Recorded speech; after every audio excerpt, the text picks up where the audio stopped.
The adventurous story begins in a desert area where a few survivors are seen riding horses, fleeing into the distance because they are being chased by Mongolian soldiers. These soldiers wanted to kill all the survivors and seize all their resources. Among these survivors was their leader named William. William did not want to lose any more of his people.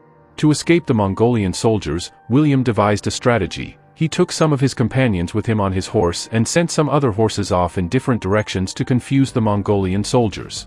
This would force the soldiers to spread out more in their search. William's plan was working quite well.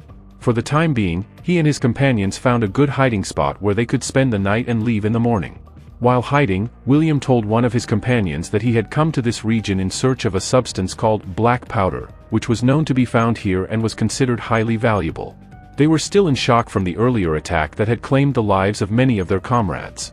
While William was speaking privately with one of his allies, a terrifying creature suddenly appeared from the darkness behind them.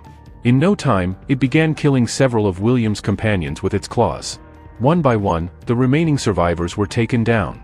William quickly realized that there was indeed something deadly lurking in this place.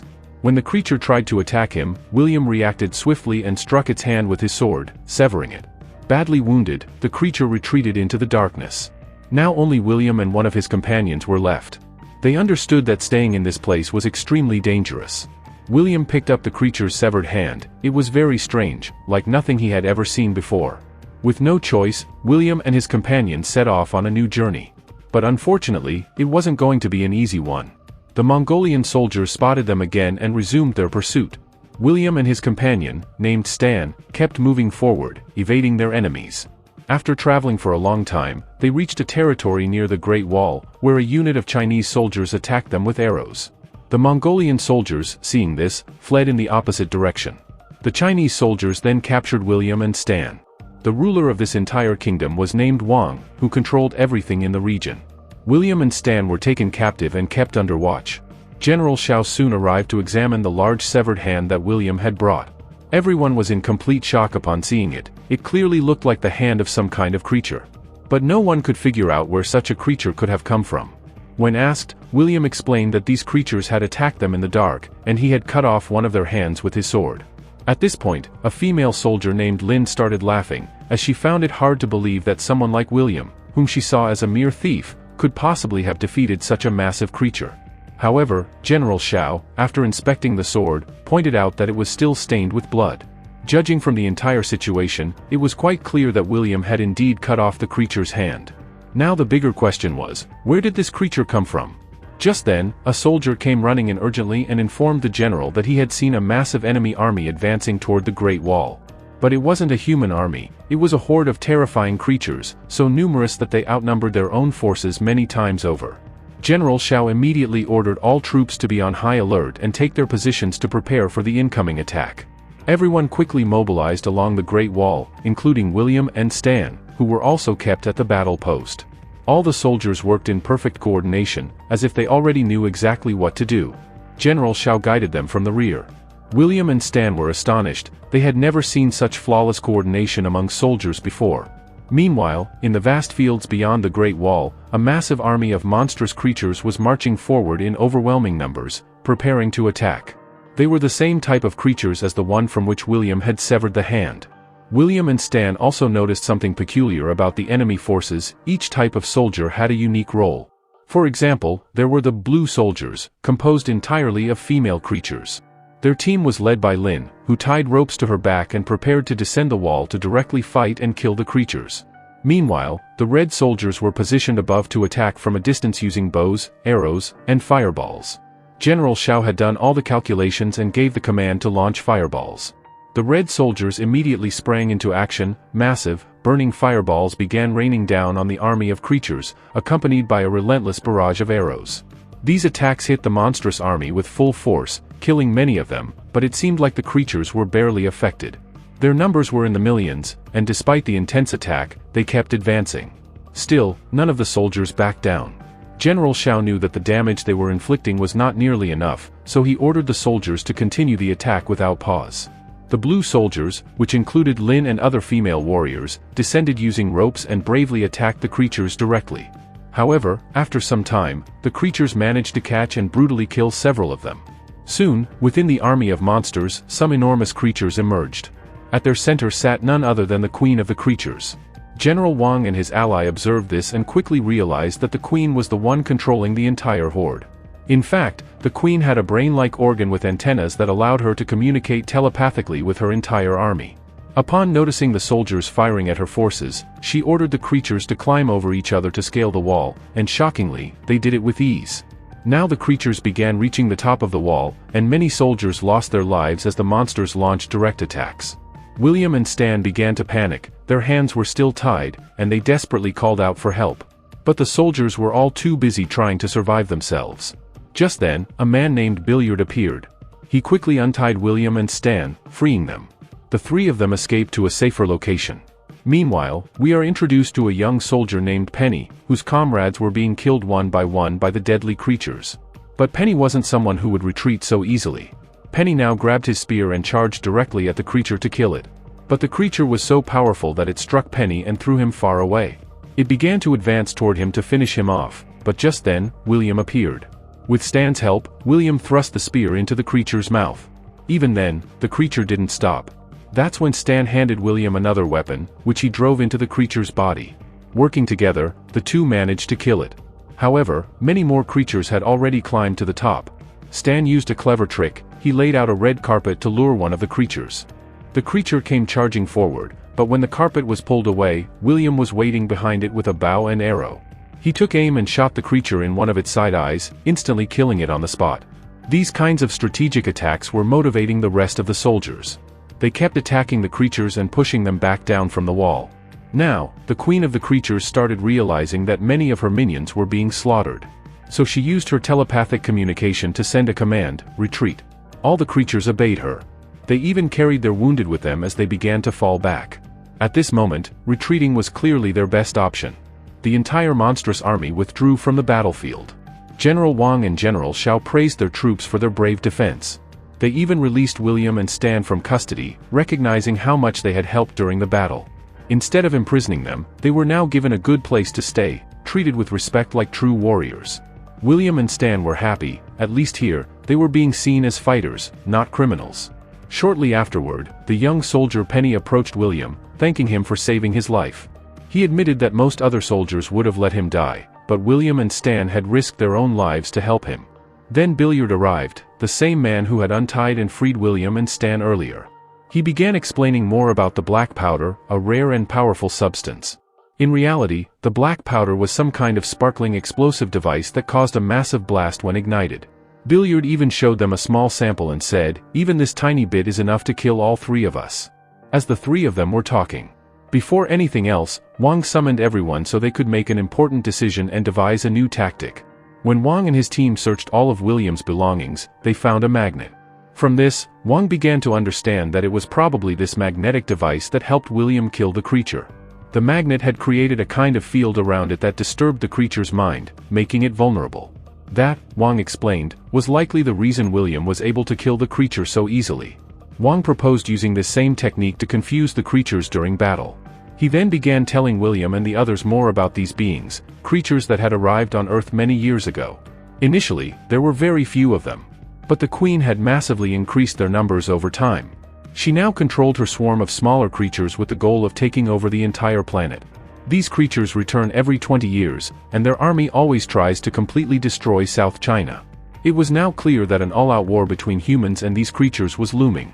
Suddenly, a message arrived. Another creature had been spotted, wandering near the wall during the night. General Shiao immediately set out with Lin and a small team to hunt it down. The soldiers were crouched behind their shields, ready to ambush the creature. But then General Shiao caught something in the reflection of his sword. A second creature was sneaking up from behind. Just in time, he pushed Lin aside and drove a spear into the mouth of the second creature. Though they managed to kill the first one, the second creature fatally wounded General Shiao before dying. General Shiao was now critically injured, barely hanging on. The soldiers quickly worked to rescue and evacuate him. But now it was confirmed, General Shiao would not survive. Before dying, he named Lin as his successor, entrusting her with his legacy and leadership. With great sorrow, General Shiao passed away. All the soldiers stood on top of the Great Wall of China, paying tribute to him and praying for his peaceful rest in heaven. General Shiao had led and guided the army from the very beginning, and now the shadow of a great warrior had vanished from above them. Lin and the other soldiers understood that the intelligence and strategy of the creatures could no longer be underestimated. They needed a foolproof plan, more advanced than anything the creatures could counter, to truly destroy them. Fortunately, they now had Prince Chang, who lived in a nearby kingdom. Chang began to inform all the soldiers about the history of the creatures, that they had existed in this region for many years. The last time these creatures attacked, the soldiers had retreated to the mountains. The creatures had followed them there, but something strange happened. They suddenly froze and became stuck.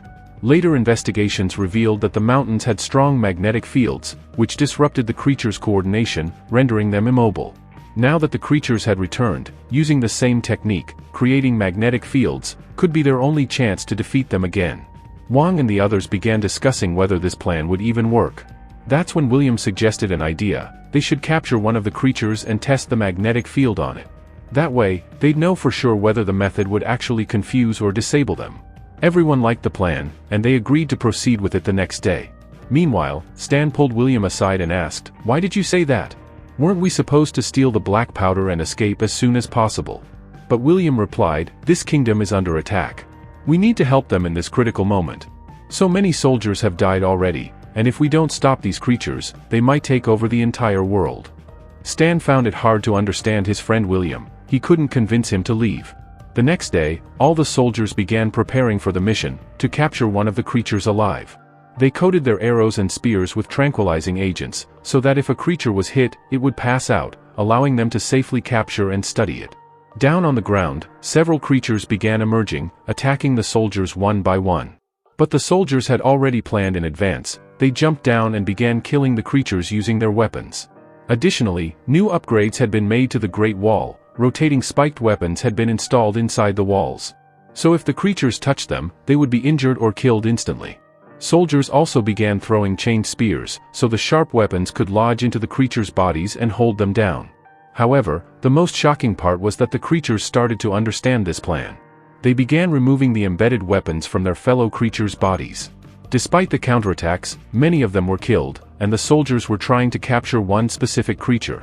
At this point, Billiard came to Stan and said, "You have a good chance now. All the soldiers are busy fighting, you can escape."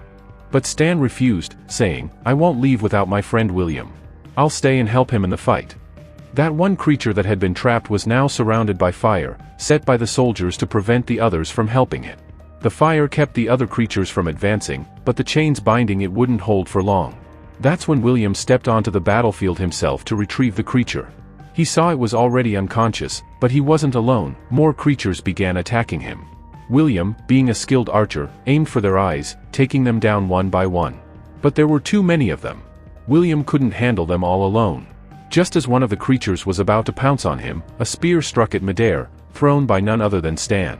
Stan was doing everything possible to make sure nothing happened to William.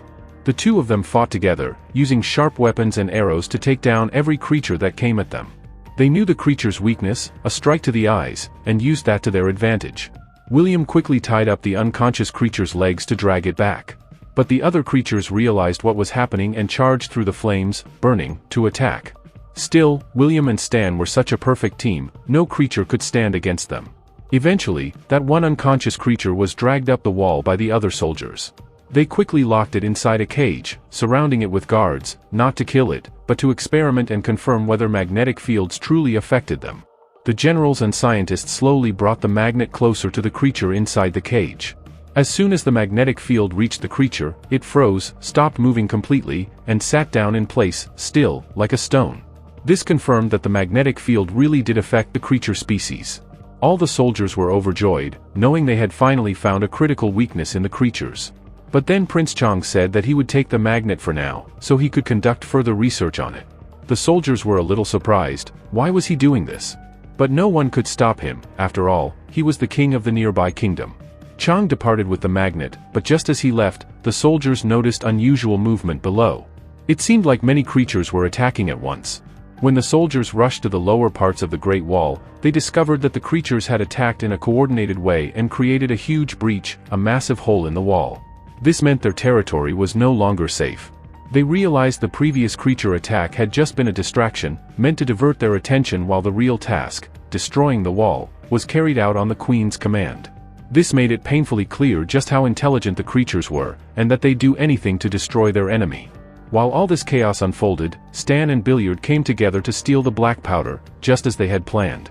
They had decided they wouldn't stay here any longer and would flee with the explosive material.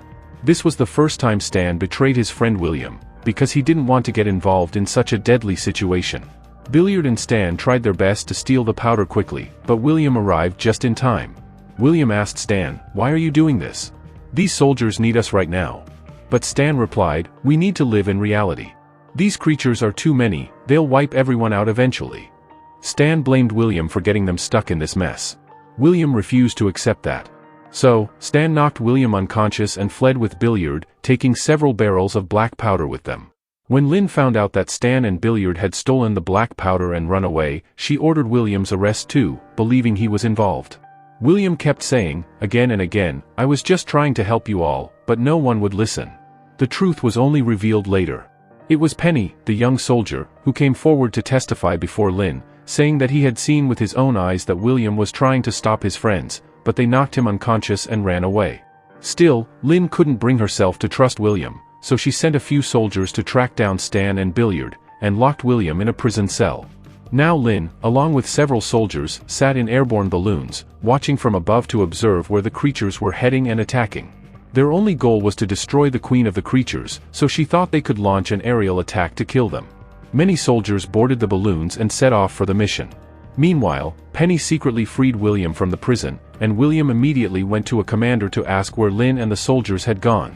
The commander told him they had left to attack the creatures by air, who were causing destruction in the nearby kingdom.